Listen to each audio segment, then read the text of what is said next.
ఇక విద్య భవితకు దివ్య. ఈ నెల 7 వరకు దరఖాస్తులకు అవకాశం. చదువు మధ్యలో మానేసిన వారికి సార్వత్రిక విద్య వరంగా మారింది. ఇప్పటికే లాస్ట్ డేట్ అయిపోయింది. అయినా సరే 7వ తేదీ వరకు అడ్మిషన్ అవకాశం కల్పించారు లేట్ ఫీజు తోటి.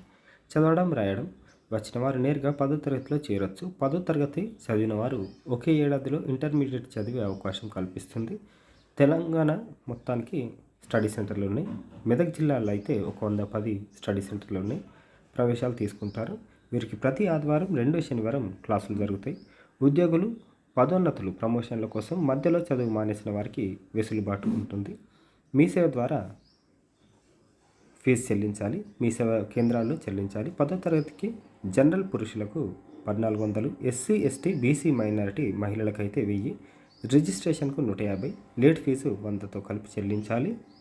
ఇకపోతే ఇంటర్కి అయితే జనరల్ పురుషులకైతే 1500, ఎస్సీ ఎస్టీ బీసీ మైనారిటీ మహిళలకైతే 1200, రిజిస్ట్రేషన్కు 300, లేట్ ఫీజు 200 కలిపి మీ సేవా కేంద్రాల్లో మాత్రమే చెల్లించాలి. ఆ తర్వాత దగ్గరలోని స్టడీ సెంటర్లో అడ్మిషన్ తీసుకోవాలి. గడువు పెంపుకు సద్వినియోగం చేసుకోవాలని ఇక్కడ స్టడీ సెంటర్ వాళ్ళు చెప్తున్నారు. కోఆర్డినేటర్ ఇది తెలంగాణకు మొత్తానికి సంబంధించింది.